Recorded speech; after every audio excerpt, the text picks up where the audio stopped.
Welcome back to day 4 of Camp Create. Today we're going to be earning our Map Maker Mission Badge. Our verse for today is Psalm 119:105, which says, "Your word is a lamp to my feet and a light to my path." Our supplies for today's project are pretty simple. You'll need a piece of paper, some markers. My favorite are the Kral Super Tips, but you can use whatever you have.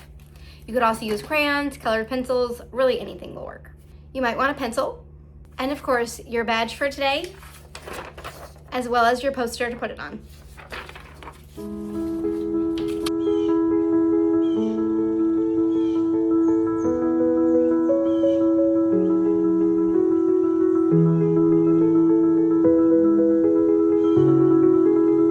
In today's project, your only limitation is your imagination. So you can make a map of your favorite place, or a place you hope to go one day, or something you made up completely from your imagination, or even maybe a place you read about in a book. Today, I'm gonna draw a map of an imaginary island and the different elements that are there. So let's get started. First, I'm gonna draw kind of just an organic shape onto one side of my page. And then right here next to it, I'm going to draw another part of the island.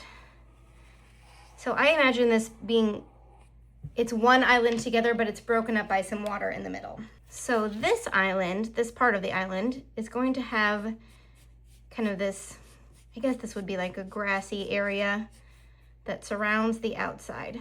And the rest of this island is all gonna be beach and kind of sandy desert. There's also going to be a volcano over here on this side, because why not? So I'm going to draw a little palm tree down here kind of near the edge. Now, this is not going to be to scale. This palm tree would be way too big for the size that this island is. So this is, again, this is a map showing where these locations are.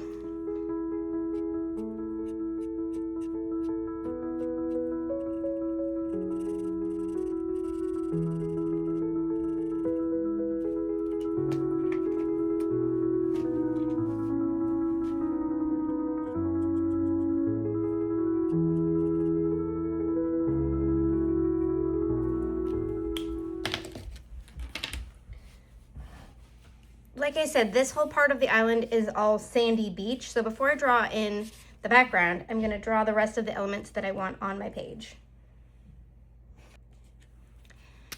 which includes my volcano that I'm going to put over here. Again, none of this is to scale because this is just a map showing, if you visited my island, kind of where these things are.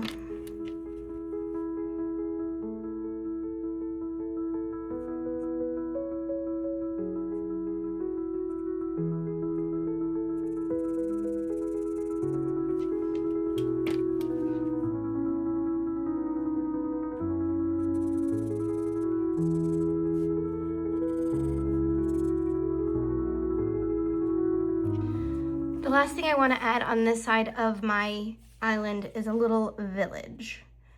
So I'm just going to draw some little shapes over here to signify that this is where the people live.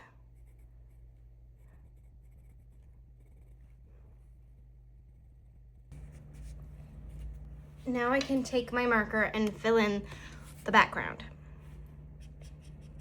Now that I've gotten this half of the island colored in, I'm going to add just a little bit of detail kind of along this side.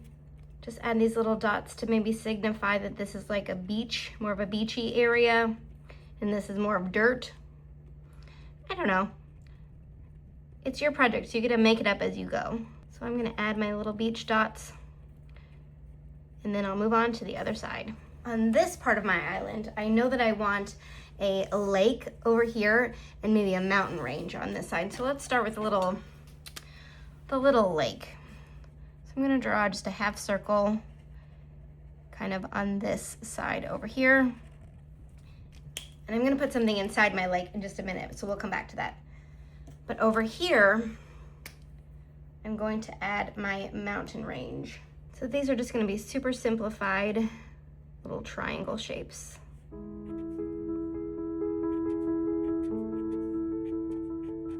I'm gonna leave the top part of my mountains white to show that they are in fact snow-capped. How that works, I'm not sure. I'm not in charge of how the weather works on this island. I just show how it is. So if anyone knows how it snows near a beach, let me know. I'm gonna outline my mountains in a darker color so they stand out a little bit more. And then I can come back in with my green and fill in all in between these shapes. I'm gonna finish coloring in my island in just a minute, but I'm gonna come back to my sea creature that lives in my lake over here. So as you can see, he's quite large compared to the lake that he lives in, but again, I don't decide these things, I just depict them in the map. Did I completely make up these elements and decide to put them on the map? Sure, but that doesn't mean I have to understand how they work. This guy is covered in little sea monster dots. I'm gonna color in his water and finish filling in my grass on this island. I really like the contrast between the two parts of the island, how one is much more sandy and dirt filled and then one is pretty green and lush. This, in my opinion, is the best part. I can look at my picture and I can say, it's good, I'm done. And you can leave it there. Put it away, save it for tomorrow, pack up your art supplies. Or you can look at your picture and say, you know what, I can still do more. So that's where I'm at. I'm gonna do more. I'm gonna start by drawing a little dashed line around my island shapes. I don't know why, but I think doing this makes it feel more like a map rather than just two blobs drawn on a piece of paper. Makes it feel more official or complete, in my opinion. So now, it would appear to me that my two islands are surrounded by water. So in my top corner up here, I think I wanna draw a little ship that's like coming into port at the village. I'm gonna use my pencil to draw it first, just so I can change it if I want to, and then I'll go over it in my markers. I'm gonna show that my ship is in the water, and so I'm gonna draw like some waves coming up on the boat. Now I can outline my boat, and I don't really want to color it in to take away the colors of the island, so I'm just gonna give it a little bit of pattern. And maybe a flag, because every good ship needs a flag. And it matches the flags on the island, so maybe that's how they know it's their boat. Okay, I definitely have more space over here, so I think I'm gonna draw in some waves over here, just showing that like, hey, this island is surrounded by water. And now, in this spot right here, I have a special plan, but I need a different marker. I need this marker, because I am going to draw two sharks in the water. Again, maybe that's why they live all the way over here, because this side of the island has a giant sea monster and shark-infested waters. So I don't really blame them. Let's put them in a little bit of water. Okay. Now I can look at my creation and say that it is good. I'm happy with it, and I'm ready for day 5. I love the way my map turned out, and I can't wait to make up a backstory for these people who live here and what's happening on their island. So before we go, we need to make sure we add our badge for today's mission. And I realized that in all the excitement of yesterday's texture trek, I didn't add yesterday's either. So if you haven't done that, go ahead and do so now. I got day 3 on, so I'm gonna go ahead and add day 4. And with that, I'm ready for our final showcase tomorrow. I'll see you there.